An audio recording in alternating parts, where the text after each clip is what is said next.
मेरा जो क्वेश्चन है वो बहुत ही इम्पोर्टेंट है और ये मोटिवेशन के लिए बहुत इम्पोर्टेंट है कि आप जो है अपने YouTube चैनल से कितना कमा लेते हैं। हेलो दोस्तों, मेरा नाम है अंकित गुप्ता और आज मैं आया हूँ समर भाई के पास इनका इंटरव्यू लेने। आज इनसे जानेंगे YouTube के बारे में कुछ बातें, क्योंकि इन्होंने YouTube पे एक अच्छी खासी सक्सेस पा ली है। तो मैं सीधा इंट्रोड्यूस करता हूँ समर भाई को। हेलो समर भाई। हेलो भाई। तो समर भाई, दोस्तों कैसे हो आप सब? तो समर भाई हमारे व्यूवर्स को कुछ बताइए अपने बारे में और अपनी जर्नी के बारे में। नमस्ते दोस्तों, कैसे हैं आप सब? आई होप आप लोग बहुत अच्छे होंगे। तो दोस्तों, मेरा नाम समर है और मेरा चैनल है फुकरे इंडियंस नाम से। तो भाई आप जैसे कि आपने बताया आपका यूट्यूब चैनल है फुकरे इंडियंस, तो आप हमें ये बताइए कि जब आपने स्टार्ट किया था तो आपका क्या थॉट प्रोसेस क्या था कि आपने क्या सोच के स्टार्ट किया और आपने ये ही प्रोफेशन क्यों चुना? आप और भी चीज़ों में जा सकते थे। तो मैं इसी प्रोफेशन में इसलिए आया क्योंकि मेरा सिंपल जो माइंडसेट शुरू से ही बना हुआ था, मुझे एक्टिंग करना था। तो उसके लिए मैं कहीं जहाँ भी गया, बात किया, पता किया, तो लोगों के दिमाग में सिंपल सी बात ये आती थी कि सीधा बॉलीवुड में ट्राई करो, एक्टिंग सीखो और बॉलीवुड में स्ट्रगल करने के लिए चले जाओ। तो जब मैं गया एक्टिंग सीखने के लिए, वहाँ पे मुझे बताया गया, मैं इंटरव्यू भी वहाँ पे दिया, मेरा ऑडिशन भी लिया गया। तो मुझसे जो वहाँ पे कम से कम 3 लाख रुपए मांगा गया, जो कि इम्पॉसिबल था मेरे लिए देना उस टाइम पे। कोई भी क्या, एक नॉर्मल बंदा के लिए, नॉर्मल तो बहुत दूर की बात है, गरीब इंसान इतना पैसा कहाँ से ला सकता है। तो मैं वहाँ पर, मुझे ऐसा लगा कि मेरे सपने टूट गए हैं, अब मैं क्या करूँगा। लगता है मैं अपना एक्टिंग आगे नहीं कर सकता हूँ, इसमें अपना करियर नहीं बना सकता हूँ, इसको आगे कंटिन्यू नहीं कर सकता हूँ, ये सोच रहा था। लेकिन ऐसे सोचते सोचते फिर मेरा एक दोस्त था, रोहित नाम है, उससे मैं मिला, तो उसको भी डायरेक्शन में शौक़ था। हम लोग पहले डांस क्लास गए थे, वहाँ पे मेरे एक दो दोस्त मिले जिनसे अच्छी दोस्ती हो गई। तो उसको जो है डायरेक्शन का शौक़ था। तो उसने बोला कि उसने मुझे यूट्यूब के बारे में बताया कि यार तुम ना, हम लोग मिलकर के यूट्यूब पे स्टार्ट कर सकते हैं, वहाँ करियर है, अब बहुत लोग आगे बढ़ रहे हैं। तो हमने बोला ठीक है भाई, हमें स्टार्ट करने में क्या जा रहा है। फिर उसके लिए हमने स्टार्टिंग में सोचा पहले कि हमें कैमरा लेना चाहिए। उसके लिए हमने फिर कैमरा के लिए किया, किस्त पे ही लिया था स्टार्टिंग में। फिर हमने वहाँ से स्टार्ट किया और कंटिन्यू रखा। आज आप लोगों की दुआ से 3 लाख का हमारा चैनल भी हो चुका है। तो जैसे कि भाई आपने बताया कि आपने शुरू में ही कैमरा लिया परचेज किया। बहुत से लोगों का ना ये रहता है कि उनके पास ये बहाने होते हैं कि मेरे पास अच्छा कैमरा नहीं है, मेरा फ़ोन अच्छा नहीं है, मतलब उसमें कैमरा अच्छा नहीं है, ये नहीं है। तो वो लोग क्या, मतलब ये ठीक है कि हाँ हमें स्टार्ट करने के लिए टाइम पे कैमरा ही लेना चाहिए? नहीं, ऐसा कुछ ज़रूरी नहीं है। आपको अगर स्टार्ट करना तो ज़रूरी नहीं है ना कि मैं, ठीक है मुझे करना था, मुझे फिल्म टाइप स्टोरी बनानी थी 10 से 15 मिनट की। तो उसके लिए मुझे ऐसा लगा कि मुझे कैमरा लेना चाहिए। वो भी अगर उस टाइम में हमारे पास, जैसे हम 3 दोस्त थे, तो हमने सोचा कि जो हम फ़ोन खरीदेंगे, अच्छा फ़ोन लेंगे, उसमें हमें पैसा लगाना है, तो उससे अच्छा हम जो कैमरा ले लेते हैं, पैसे मिला करके बाद में जैसे भी होगा वो हिसाब हो जाएगा। लेकिन अगर आप नॉर्मल, आप कुछ ऐसा बनाना चाहते हो जैसे इसका भी इंटरव्यू वाला, तो उसके लिए ज़रूरी नहीं है कि आप कैमरे से ही बनाओ, आप फ़ोन से भी बना सकते हो। और आज के टाइम में हर फ़ोन का कैमरा जो होता है बहुत ही अच्छा होता है। तो आप स्टार्ट कर सकते हो, उसमें कोई बाधा नहीं है। मेन जो डिपेंड करता है वो आपका कंटेंट कैसा है, आप कैसा काम कर रहे हो। आपके अगर कुछ अलग कर रहे हो, अच्छी चीज़ दिखा रहे हो ऑडियंस को, ऑडियंस आपको पसंद करने लग गए, तो आप फिर आगे चल के कैमरा क्या, एक क्या, आप 2 कैमरा ले सकते हो। अच्छा, तो भाई आपने बताया कि आपके 3 लाख सब्सक्राइबर हो चुके हैं, तो क्या मैं जान सकता हूँ कि आपकी स्टोरी जो है, सक्सेस स्टोरी है, जो 0 से 3 लाख तक पहुँची है, आप उसके बारे में बताइए। आपने क्या क्या स्ट्रगल फेस किए, आपको क्या क्या मुसीबतें आई? कई बार हो सकता है आपको रिकॉर्डिंग में भी दिक्कत आती हो, तो इन चीज़ों के बारे में बताइए थोड़ा। तो बेसिकली जब एक इंसान के दिमाग में कोई भी काम करने के लिए एक जुनून सवार होना बहुत ज़रूरी है। तो मेरे माइंड में भी बहुत पहले से एक जुनून था कि मुझे एक्टिंग करना है, एक्टिंग में कुछ ना कुछ करना है। मेरा ये सपना आज भी नहीं है कि मुझे बॉलीवुड में बड़ा एक्टर ही बनना है, ऐसा नहीं है। मुझे एक्टिंग करना है, मुझे ये करके खुशी मिलती है। क्योंकि मैंने देखा, मैं कोई और काम करता हूँ तो अगर मैं 2 से 3 घंटा, 4 घंटा, 5 घंटा करूँ तो मैं थक जाता हूँ। लेकिन मुझसे तो मैं एक्टिंग पूरे दिन करवा लूँ, मैं नहीं थकता हूँ। आज भी मैं शूट करने के बाद एक दिन शूट कर लूँ, 6 बजे शाम तक करता हूँ, 10-11 बजे से स्टार्ट करता हूँ, फिर नेक्स्ट डे भी मैं करने के लिए तैयार रहता हूँ। तो एक पागलपन था, एक जुनून था। फिर हमने स्टार्टिंग में मीटिंग किया, दोस्तों से मिला। बाधाएं आपको बहुत आएंगी, लेकिन आपको हमेशा आपका जो सपना है ना, उससे हटना नहीं है। तो मैंने ये सोच लिया था अपने माइंड में फाइनली कि मुझे जो भी करना है, मुझे इस पर ही करना है, मुझे वीडियो में ही कुछ ना कुछ करना है, आगे बढ़ना है। तो मैंने स्टार्ट किया, 2-4 10 दोस्त थे मेरे साथ, पहले स्टार्टिंग में तो बहुत ज़्यादा ही थे, 10-12 लोगों का ग्रुप बना था कि हम सब मिल के करेंगे।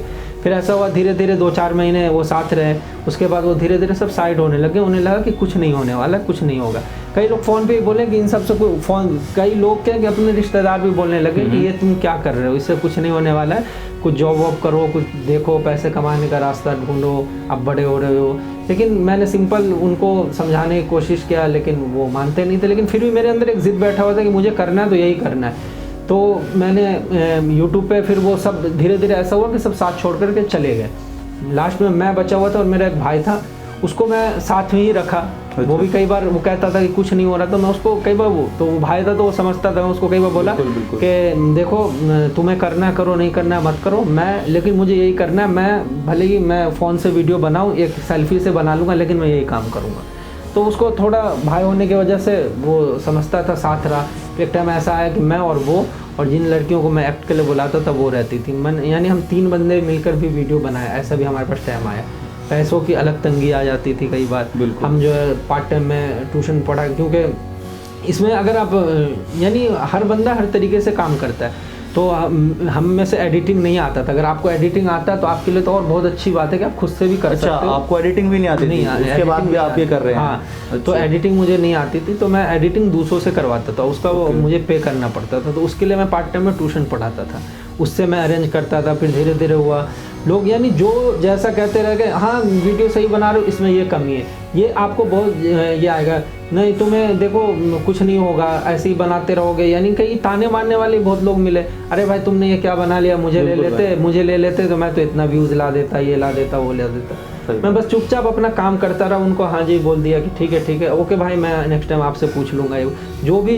यानी ऐसा भी टाइम आएगा ना कि जिस बंदे को वीडियो बनाने का यूट्यूब का 1% भी ज्ञान नहीं है ना, वो भी आपके सामने ज्ञान फैलेंगे, खुद को कुछ नहीं आता पर आपको वो बताएंगे। बिल्कुल सर, बिल्कुल। लेकिन उन सबसे जो आपको सीखना पड़ेगा, मैं सुनना पड़ेगा कि हाँ भाई सही बोल रहा है। जब तक हम सक्सेस नहीं हो जाते तब तक तो हम शांत रहेंगे, उसके बाद जब हम एक बार सक्सेस हो गए तो हमारा काम ही बोलेगा, वो खुद ही आएगा। वो आपको फिर ऐसा हुआ मेरे साथ कि जब एक टाइम में सब मुझे साथ छोड़ करके चले गए थे, और जब 50,000 का चैनल हो गया तो कई दोस्त जो थे और जो जानने वाले थे वो वापस आने लग गए। बिल्कुल, वो आने लग गए, साथ में मिलने लग गए। यानी एक टाइम ऐसा था कि 1-2 बंदे के अलावा कोई साथ नहीं होता था। एक टाइम ऐसा था कि 4-5 बंदे हमेशा रहते थे साथ में। तो वो चीज़ समझ में आया कि भाई अगर आप मेहनत करोगे, हार नहीं मानोगे, तो वक्त आपको एक न एक दिन ज़रूर बदलेगा। और मेरी जो स्टोरी होती है इसमें मैं कई बार इस पर मैं बेसिकली बहुत सारी स्टोरी भी बना चुका हूँ कि इंसान के लाइफ में कोई भी चीज़ ऐसा नहीं कि आप वो चीज़ नहीं पा सकते हो। मेहनत अगर आप करते हो तो एक न एक दिन आपको वो चीज़ मिल जाएगा। व्यूज़ नहीं आएंगे, मेरे साथ जो है सो 8 महीने में जो है मेरे चैनल पे व्यूज़ नहीं आते थे, 200, 300, 400 इससे ऊपर मैं नहीं जाता था, इतने ही व्यूज़ रहते थे। तो उसको देख करके आपको घबराना नहीं, क्योंकि जिस दिन आप माइंड में ये बिठा लोगे कि मैं व्यूज़ के लिए नहीं काम करूँगा, ये मेरा पैशन है, ये मेरा जॉब है, इसके अलावा मुझे कुछ नहीं करना, मुझे यही करना है। जिस दिन ये सोच करके आप वीडियो बनाने लग जाओगे और व्यूज़ मत देखो, सिर्फ अपना काम देखो और अपनी कमियाँ निकालो कि जो बंदा मेरे जैसी दूसरे बंदे लोग जो काम कर रहे हैं, जो वीडियो बना रहे हैं, उनके व्यूज़ आ रहे हैं, मेरे क्यों नहीं आ रहे हैं, कमी देखो। जब आप ऐसे देखते जाओगे धीरे धीरे आपको इस वीडियो में अगर आपके 400 व्यूज़ आए, दूसरे पे आपके 600 आए, तो इस पे 400 क्यों आए, दूसरे पे 600 क्यों आए, ये सब चीज़ अब अगर आप देखते चले जाओगे तो धीरे धीरे आप ठीक होते चले जाओगे और फिर लोग एक ना एक दिन आपको सपोर्ट ज़रूर करेंगे। तो भाइयों इस बात पे लाइक ज़रूर बनता है, क्योंकि जैसे समर भाई ने बताया कि स्ट्रगल जो होता है करते रहना चाहिए। अगर आपकी वीडियो सक्सेस नहीं हो रही है, आपका व्यूज़ नहीं आ रहे हैं, तो आप ये देखो कि आपकी क्या गलतियां हैं, आपने क्या गलतियां की, आप उनसे सीखो। ये नहीं है कि छोड़ के गिव अप करके चल दिए कि भाई हमसे हो नहीं पाएगा। जैसे समर भाई ने बताया कि इनके पास एडिटर के लिए, मतलब जो एडिटिंग करता है उसके लिए, उसको देने के लिए पैसे नहीं होते थे। कई बार तो भाई मैंने कर्ज ले करके मैंने, यानी एक नशा जब तक आपको एक चीज़ का नहीं होगा ना, आप नहीं कर पाओगे। मैंने कर्ज ले करके भी यूट्यूब पे मैंने काम किया है। बताओ, कर्ज ले करके भाई ने काम किया है, इतनी मेहनत की है, इस बात के लिए 1 लाइक तो बनता है। और कमेंट में ये भी बताना कि आप लोग कौन कौन है जो स्ट्रगल कर रहे हैं, जो यूट्यूब पे सक्सेस पाना चाहते हैं। तो भाई जैसे कि आपने सारी बातें बताई, तो अब मेरा जो क्वेश्चन है वो बहुत ही इंपॉर्टेंट है और ये मोटिवेशन के लिए बहुत इंपॉर्टेंट है कि आप जो है अपने यूट्यूब चैनल से कितना कमा लेते हैं। तो गाइस, सबसे इनकम के बारे में मैं सबसे पहले आपको ये बताना चाहता हूँ कि अगर आप यूट्यूब पे आना चाहते हो तो स्टार्टिंग में इनकम भूल जाओ। सिर्फ स्टार्टिंग में आप ये सोचकर अगर आ रहे हो कि मुझे अर्निंग के लिए मैं आ रहा हूँ, तो मत आना। उससे अच्छा है कि कुछ और काम कर लो, वहाँ से आप कमा लो। अगर आपके अंदर पैशन है, अपने पैशन को लेकर के आओ कि आपके अंदर कुछ है, तो कुछ करना चाहते हो, किस फील्ड में करना चाहते हो, कुछ भी हो सकता है। किसी का शौक होता है कुकिंग करने का है, या किसी का है कुछ ऐसा चीज़ बनाने का है, किसी का होता है कि व्लॉगिंग का होता है, एक्ट करने का होता है, प्रैंक का होता है, सबका अपना अलग अलग पैशन होता है। तो अगर आपके अंदर पैशन, अपने पैशन को अगर आप ले करके आ रहे हो, और उसको स्टार्टिंग में पैसे का उम्मीद मत रखना, पहले आपको स्टार्टिंग में पेशेंस रखना होगा। पेशेंस, अगर यूट्यूब पे आपको काम करना है तो पेशेंस रखना है, लेकिन पेशेंस अगर आपने एक बार रख लिया और काम कर लिया, तो जितनी तकलीफ आप उठाओगे ना, तो एक टाइम ऐसा भी आएगा कि सारी तकलीफ का जो फल होता है, जो कहते हैं कि सब्र का फल बहुत मीठा होता है, वो मिलता है।